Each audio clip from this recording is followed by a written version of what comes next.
There's a gun pressed against your skull, and the man across the table just asked you a question that could end your life in the next 3 seconds. Are you really a federal agent? 6 months ago, you were sitting in a cubicle in Washington, D.C., filing paperwork. Now you're staring down the barrel of a cartel enforcer's pistol, and the only thing standing between you and a bullet is how well you can lie. Let's go back to where it all started. Level 1. The recruitment. You'd been an analyst for 3 years, good with numbers, good with patterns, invisible in every other way. That invisibility is exactly why Special Agent in Charge Marcus Reyes pulled you into his office that Tuesday morning. "We need someone nobody's seen before," he said, sliding a manila folder across the desk. Inside, photographs of the Salinas cartel's mid-level distribution network, wire transfers, a name, Diego El Cura Salinas, and a plane ticket to Sinaloa. Your hands trembled as you read the file. This wasn't analysis anymore. This was infiltration. "You'll have 6 weeks of tactical prep," Reyes said. "Weapons, Spanish dialect, cover identity. After that, you're on your own." You said yes before you even finished thinking it through. For 6 weeks, you weren't you anymore.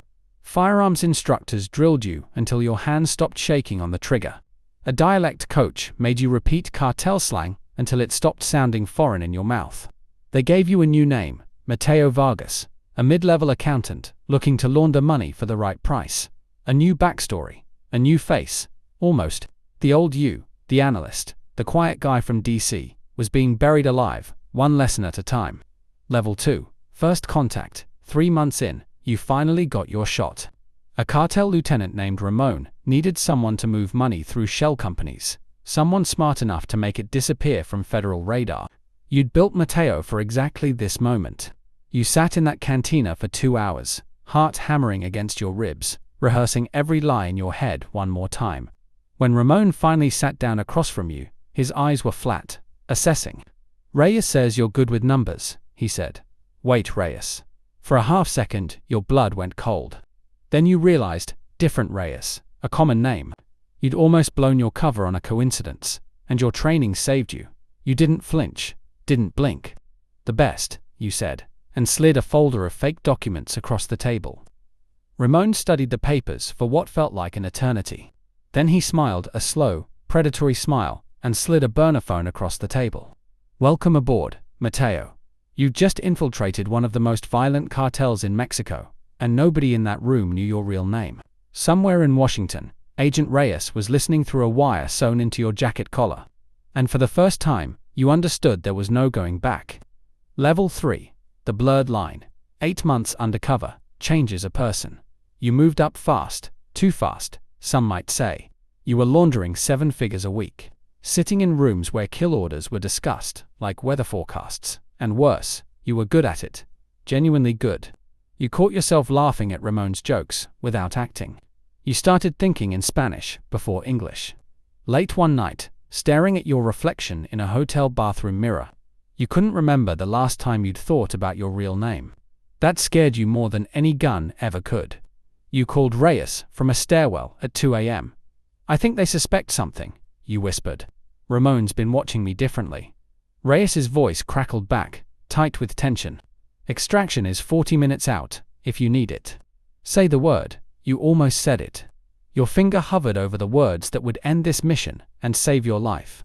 But then you thought about the operation. 6 months of work, the chance to take down an entire distribution network, and you said the 4 words that would change everything. "Give me 1 more week." Level 4. The trap. 1 week became a trap. Someone had talked, a leak inside the operation, or a careless mistake. It didn't matter now. El Cura Salinas himself walked into the room where you'd been summoned for a routine meeting, and set a laptop on the table. On the screen, your real ID photo. FBI Special Agent.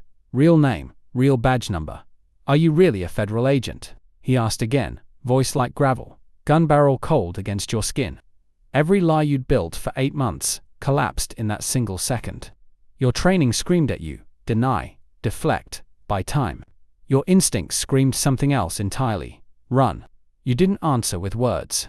In one motion, you slammed the laptop shut, twisted the wrist of the gunman behind you, and felt the pistol discharge past your ear, the sound like a physical blow, ringing, drowning out every other noise. Glass shattered. someone screamed in Spanish, and through the broken window, you saw them red laser dots cutting through the smoke, an FBI tactical team breaching the perimeter. Reyes hadn't trusted your silence. He'd moved the extraction team into position 3 days ago, just in case. That paranoia just saved your life. Level 5. Aftermath. The agent you became. The raid lasted 90 seconds. It felt like 90 years. When it was over, El Cura was in cuffs, Ramon was on the ground with a bullet in his shoulder, and you were sitting against a wall, hands shaking, blood on your collar that wasn't yours. A young agent approached to restrain you before Reyes shouted across the room, "That's our guy. That's Special Agent Cole." Cole, your real name. It sounded strange in your own ears, like a word in a language you'd almost forgotten. The operation took down 11 cartel lieutenants and froze $40 million in laundered assets. You got a commendation, a promotion, a corner office with your real name on the door. But some nights, staring at your reflection, you still see him for a second. Mateo Vargas, the man you built to survive, the man who almost became more real than you. They tell you the job is over. The truth is, a part of you never really came back. And somewhere, in a federal holding cell, Diego Salinas still remembers your face, and he's not the forgiving type. If you were undercover for 8 months, would you have remembered who you really were? Comment your answer below, and subscribe for the next POV survival story.